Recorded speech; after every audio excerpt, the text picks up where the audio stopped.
नहीं, जंगल राज की चर्चा इसलिए की कि चलते हुए मैं रामनगर में एक हमसे नाई समाज का एक व्यक्ति मिला, तो लोगों ने बताया कि भैया इनकी राजनीतिक सूझ बहुत अच्छी है, इनसे जरा पूछिए कि बिहार में क्या दशा है। तो मैंने उससे पूछा कि ये बताइए कि लालू जी और नीतीश जी के राज में क्या फर्क है। तो उसने बहुत अच्छी बात बताई। मैंने जब पदयात्रा शुरू की थी तब, उसके बाद तो लोगों ने और बताया कि भैया लालू जी के राज और नीतीश के राज में फर्क कुछ नहीं है। दोनों के ही राज में जनता का हजामत पूरा बना है। फर्क बस इतना ही है कि लालू जी के राज में ये हजामत जो है जनता का, वो अपराधी बनाते थे, और नीतीश के राज में ये हजामत अब अधिकारी बना रहे हैं। लालू जी के राज में लूट मार का काम अपराधी कर रहे थे, नीतीश के राज में लूट मार का काम अब अधिकारी कर रहे हैं। लालू जी के राज में जो अपराधी था वो शाम होने के बाद गन लगाकर लूटता था, नीतीश के राज में अफसर दिन में कलम लगाकर लूट रहा है। तो फिर उसने कहा कि इसीलिए भैया लालू जी का जो राज था, अगर वो अपराधियों का जंगल राज था, तो जो नीतीश का राज है वो अधिकारियों का जंगल राज है। और इस बात को मैंने पिछले 17 महीनों में जहां पर भी मैं गांव में गया हूं बात किया है, ज्यादातर लोग इस बात से सहमत है कि नहीं भैया ये आकलन बिल्कुल ठीक है। एक बात सवाल और है कि आपने ये भी कहा था कि अभी जो बच्चों के लिए आप वोट करेंगे जी, इसमें सारे लोग कहते हैं कि मैं रोजगार दूंगा, कोई ऐसी पार्टी तो है नहीं जो कहती है रोजगार हम नहीं देंगे। बच्चों के लिए फिर कैसे वोट करें? बच्चों के लिए वोट देना और रोजगार के लिए वोट देना दोनों में फर्क है। आप पार्टी कह रही है कि हम किसने आकर रोजगार के लिए वोट मांगा, हमको बताइए। लोग तो ये कह रहे हैं कि भैया भारत को मजबूत बनाना है, पाकिस्तान को सबक सिखाना है, इसलिए वोट दीजिए। लोगों ने कहा कि हमने पुलवामा कर दिया इसलिए वोट दीजिए। लोग ये कह रहे हैं कि तुम हमारी जाति के हो, तुमको आरक्षण देंगे इसलिए वोट दीजिए। लोग ये कह रहे हैं कि भाई भारत को मजबूत बनाना है इसलिए वोट दीजिए। लोग ये कह रहे हैं कि हमने मंदिर बना दिया इसलिए वोट दीजिए। लोग ये कह रहे हैं कि मुसलमान नहीं जीतना चाहिए इसलिए वोट दीजिए। लोग ये कह रहे हैं कि तुम हमारे बच्चे को इस बार मुख्यमंत्री बनाना है इसलिए वोट दीजिए। लोग कहाँ कह रहे हैं कि हम तुमको रोजगार देंगे इसलिए वोट दीजिए। मुझे कोई वक्तव्य किसी नेता का दिखा दीजिए। ये तो घोषणा पत्र में एक बात मेंशन किया है। आप मुझे बताइए किसी बिहार के नीतीश कुमार ने, लालू जी ने, नरेंद्र मोदी ने, लोग सैकड़ों भाषण यहाँ उन्होंने दिए हैं, मुझे निकाल कर दिखाइए जहां उन्होंने ये कहा हो कि मैं आपके बच्चों के पढ़ाई के लिए व्यवस्था कर रहा हूं, मैंने 5 वर्ष में किया है इसलिए मुझे वोट दीजिए। ये किसी ने नहीं कहा है, भ्रम मत पालिए।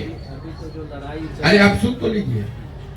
अगर मैं तो आपको कैमरे पे दावा कर रहा हूं, मोदी जी का भाषण आप मुझे सुना दीजिए जिसमें मोदी जी ने ये कहा है कि पिछले 5 वर्ष में हमने आपकी शिक्षा व्यवस्था, अपने आपके बच्चों के पढ़ने की व्यवस्था कर दी इसलिए मुझे वोट दीजिए। मोदी जी ये कह रहे हैं कि हमने आपके 5 किलो राशन की व्यवस्था की है इसलिए वोट दीजिए। मैं कह रहा हूं कि 5 किलो राशन से आपका पेट भरेगा, आपके बच्चों का भविष्य नहीं सुधरेगा। दोनों में फर्क करना समझिए।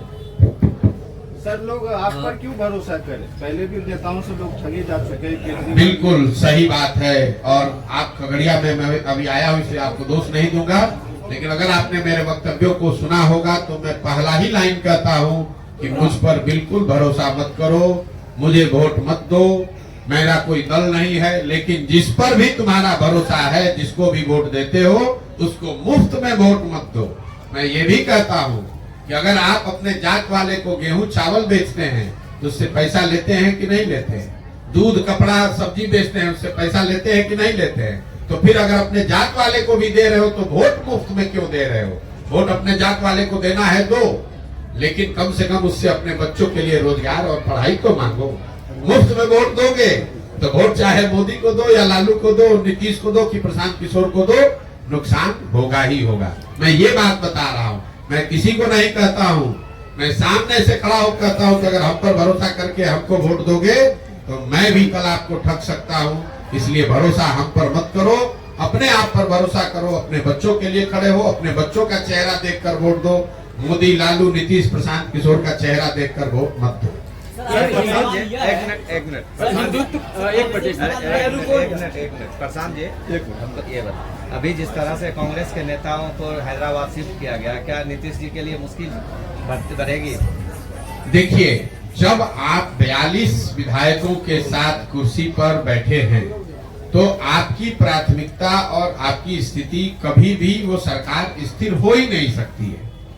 नीतीश कुमार जब 42 विधायक उनके जीते, तो मैं आपको कैमरे पे कह रहा हूं 2020 में, तब मैं बंगाल में था, मेरी उनसे 2 बार बात हुई। मैंने उनको सुझाव भी दिया कि सर आप मुख्यमंत्री मत बनिए, 42 जब जनता ने आपको नहीं वोट दिया, आप क्यों मुख्यमंत्री बन रहे हैं?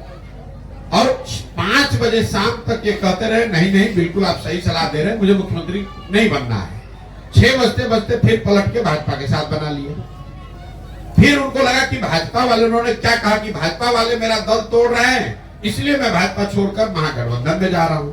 वहां गए, 1 साल में फिर वहां अकुलाहट होने लगी। अब कह रहे भैया महागठबंधन वाले, आरजेडी वाले ठीक से काम नहीं करने दे रहे, इसलिए फिर वापस भाजपा में गए हैं। अब कोई उनसे ये पूछने वाला नहीं है कि अगर भाजपा वाले आपका दल तोड़ रहे थे साल भर पहले, तो फिर उसी दल के साथ काहे गए हो? तो ये तो स्वाभाविक है, जब आपकी स्थिति कमजोर रहेगी तो आप सरकार चलाने से ज्यादा आपकी तो प्राथमिकता बस इतनी है कि आप कुर्सी पर बैठे रहे, चाहे कांग्रेस के साथ रहिए, भाजपा के साथ रहिए, आरजेडी के साथ रहिए। और ये बिहार का दुर्भाग्य है कि जब हम लोग को अपने रोजगार, पढ़ाई, पलायन पर चर्चा होनी चाहिए, तो दिन रात यही चर्चा हो रही है कि कांग्रेस का आदमी कहां भागा, नीतीश कहां भागे, लालू कहां गए। अरे भैया कोई आ जाए, 35 वर्ष से इन चारों पार्टियों ने राज यहाँ किया है कि नहीं किया? यूपीए की सरकार रही है ना दिल्ली में, 10 वर्ष कांग्रेस वाले भी शासन में रहे हैं और 10 वर्ष से अभी मोदी जी भी शासन में हैं। आप जरा मुझे बताइए, बिहार से पलायन रुक गया? खगड़िया के में बच्चों की, परिवारों की स्थिति सुधर गई? पहले 40 वर्ष कांग्रेस का शासन था, 15 वर्ष लालू जी थे, अभी 18 वर्ष से नीतीश कुमार है। बिहार 1990 में जब लालू जी मुख्यमंत्री बने तो देश का सबसे गरीब और पिछड़ा राज्य था। 2005 में जब लालू जी हटे, नीतीश कुमार मुख्यमंत्री बने, तो भी देश का सबसे गरीब और पिछड़ा राज्य बिहार था। और आज 2023-24 में भी देश का सबसे गरीब और पिछड़ा राज्य बिहार ही है। हम लोग 28वें पर जो 1990 से पहले आए हैं, आज तक 28वें नंबर पर ही है, 27 में ही हुए। सर हम पूछ रहे हैं पद यात्रा का जो है, सुना जाए सर? कहाँ से भी बिहार के युवा को तीनों पद यात्रा का जो आप कार्यक्रम कर रहे हैं, 17 महीना जो चल दिए और फिर आगे तक कार्यक्रम साल भर का है, इसका रिजल्ट क्या निकलने वाला है, ये मैं जानना चाहता हूँ। रिजल्ट ये निकलने वाला है कि बिहार की जनता जो इन सारे दलों से त्रस्त है, वो मिलकर एक नया दल बनाएगी।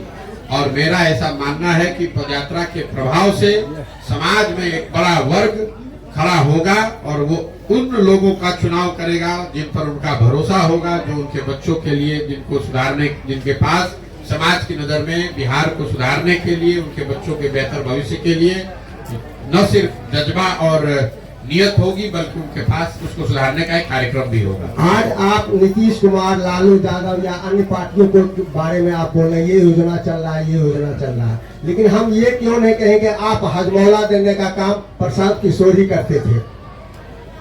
अगर आपका सवाल पूछने का लहजा तो बड़ा अजीब सा है, लेकिन अगर आपका ये कहना है कि पहले हमने उनकी मदद की है, तो आज उनका विरोध क्यों कर रहे हैं, ये जायज सवाल है। लोग सवाल मैंने 2014-15 में नीतीश कुमार की मदद की थी, लेकिन 2014-15 के नीतीश कुमार में और आज के नीतीश कुमार में जमीन आसमान का फर्क है। मान्यवर, 2014-15 में जिस नीतीश कुमार की मैंने मदद की थी, ये वो नीतीश कुमार थे जिनके बारे में बिहार में एक बड़ा वर्ग मानता था कि ये आदमी बिहार को सुधारने की दिशा में काम कर रहा है, सुशासन बाबू उनको कहा जाता था। आज जिस नीतीश कुमार का मैं विरोध कर रहा हूँ, पूरे बिहार की जनता मान रही है कि इस आदमी को प्रशासन, सुशासन से कोई मतलब नहीं है, अपने कुर्सी से मतलब है, और इनका राज सुशासन का राज, सुशासन न होकर अपराधियों का जंगल राज है। 2014-15 में जिस नीतीश कुमार की मैंने मदद की थी, वो नीतीश कुमार थे जिनका दल लोकसभा 2014 के चुनाव में नीतीश कुमार नहीं हारे थे, उनका दल हारा था। उनके पास 117 विधायक थे, लेकिन नीतीश कुमार ने राजनीतिक मोरालिटी के नाम पर पद से इस्तीफा दे दिया।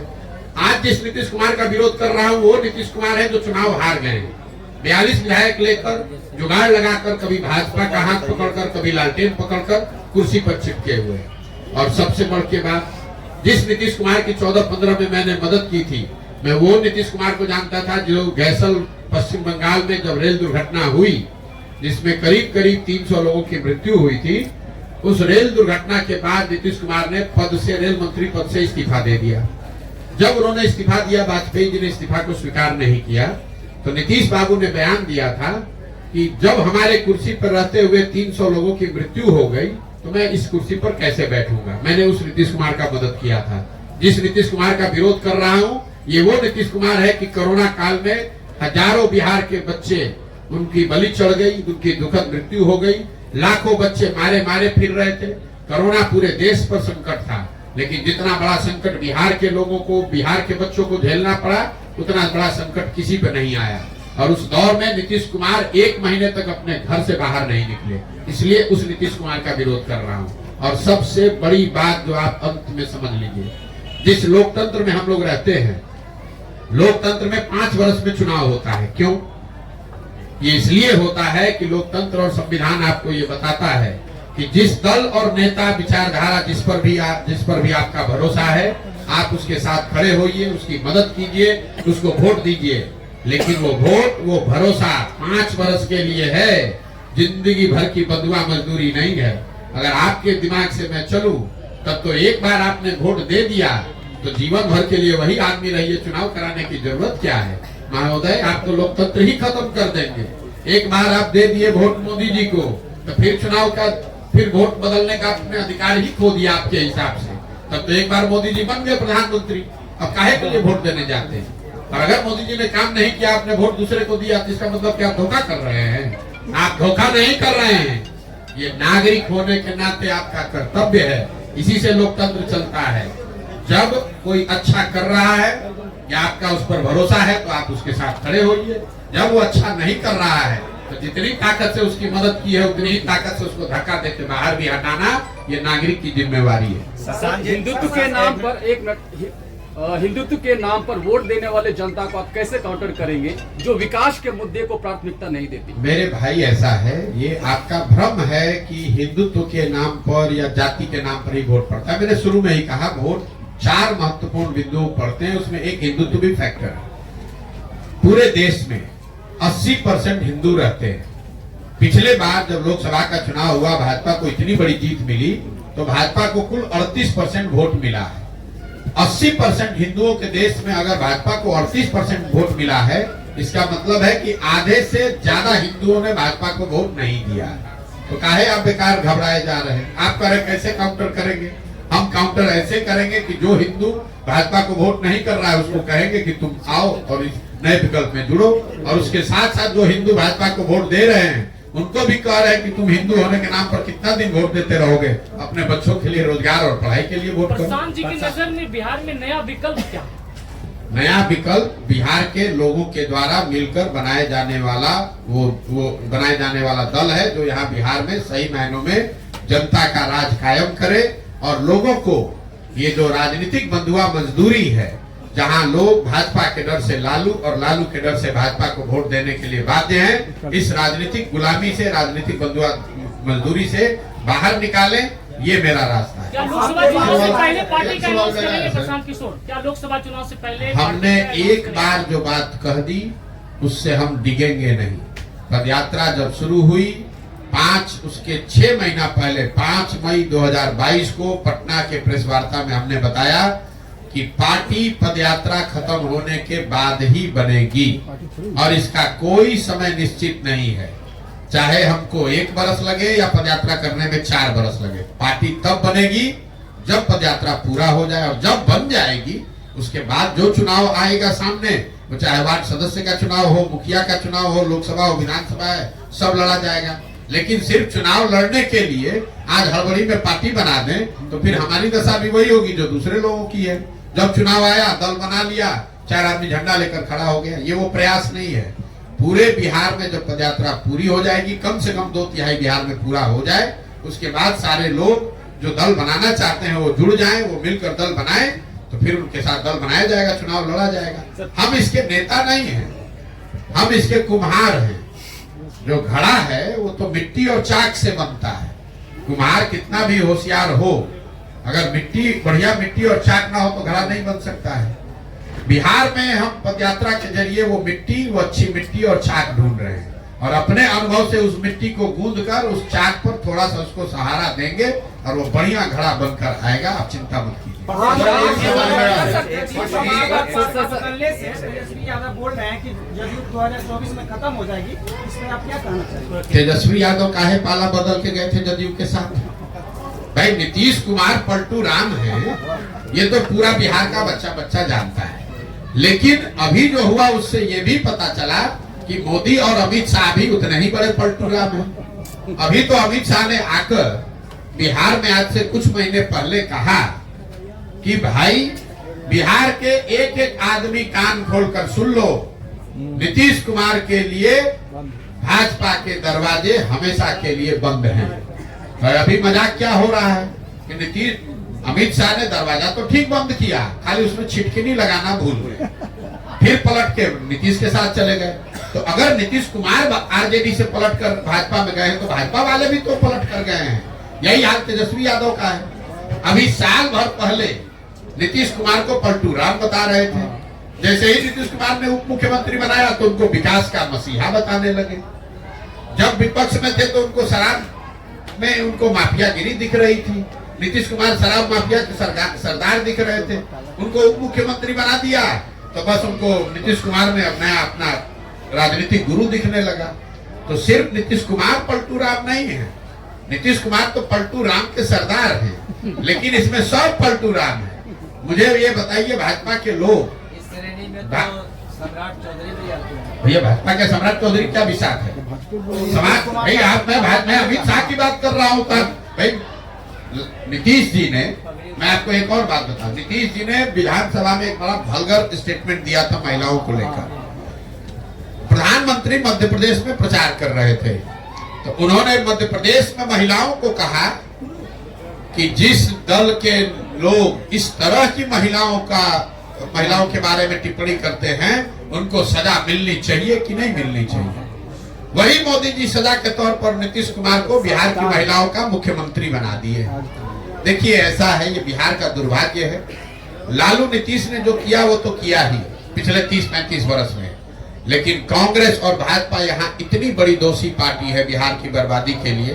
पहले 15 साल लालू जी को बिहार की जनता ने नहीं जिताया था। बिहार की जनता ने लालू जी को सिर्फ अकेले अपने दम पर एक बार जिताया है। बाकी सारे समय 20-25 सांसदों के लालच में कांग्रेस ने लालू जी को बिहार में जो जंगल राज चलाया उसके लिए कांग्रेस भी उतनी ही जिम्मेवार है। तो जो काम कांग्रेस ने लालू जी के साथ किया वही काम भाजपा आज नीतीश के साथ कर रही है। नीतीश कुमार को यहाँ कुर्सी पे बैठाए रखो, बिहार की जनता चाहे जितना दिक्कत में पड़े अपना 30-35 सांसद यहाँ से जीत कर जाए और हम लोग दिल्ली में राज करते रहे। बिहार से 30-35 सांसद सबको चाहिए, लेकिन बिहारी कह के गाली भी सबको देना है। बिहार से वोट सबको चाहिए, लेकिन बिहार के बच्चों की चिंता किसी को नहीं करनी है। दिल्ली में बैठकर कोई कहे कि भाई बिहार का आदमी पलायन क्यों कर रहा है, तो वहाँ बिहारियों का मजाक उड़ाइए, कहिए ये सब तो जाति में बटा हुआ है, ये सब तो बड़ा अनपढ़ अशिक्षित है। बताइए राहुल गांधी यहाँ यात्रा करने आए हैं, अभी 1 महीना पहले जुमा अभी जिस आदमी को मुख्यमंत्री बने 2 हफ्ते नहीं हुआ, उस आदमी की इतनी कुवत है। कांग्रेस का जो मुख्यमंत्री अभी बना है तेलंगाना में, कहता है कि बिहारियों का डीएनए है मजदूरी करने का, उसका इतना कुवत है। और वही राहुल गांधी आकर बिहार में वोट मांग रहे हैं। अगर हम लोग की कुवत मजदूरी करने की है तो हम लोग से वोट मांगने क्यों आ रहे हो भाई? तेलंगाना के वोट से ही बन जाओ देश के राजा।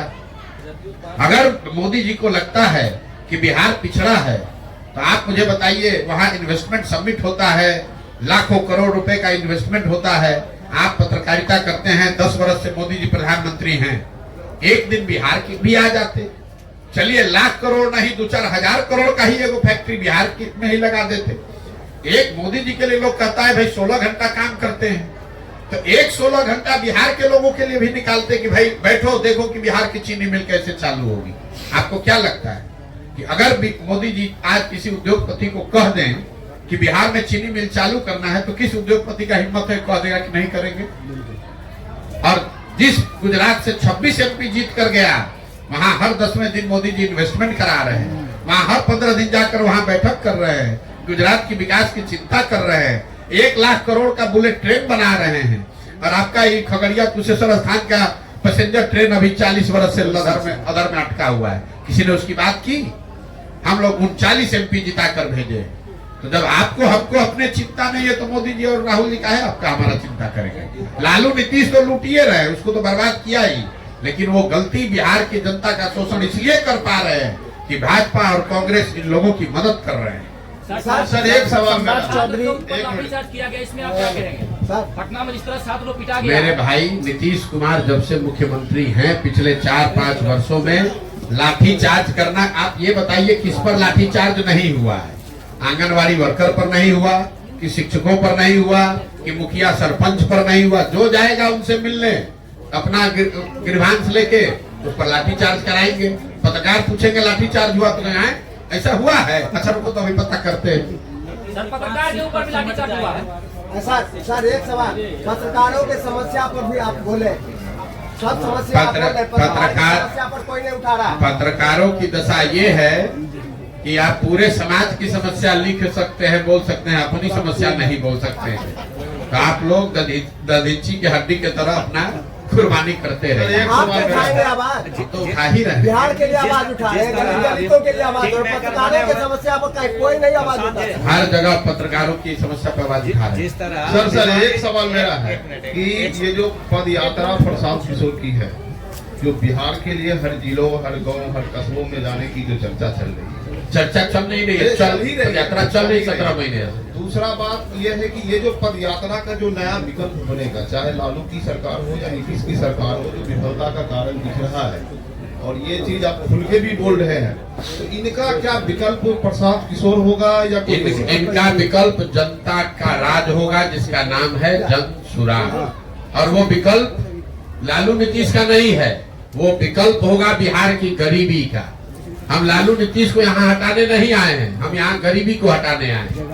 हमारी लड़ाई लालू नीतीश, मोदी और राहुल गांधी से नहीं है, हमारी लड़ाई यहाँ की गरीबी और पिछड़ापन से। इनका कोई चेहरा साफ हुआ है?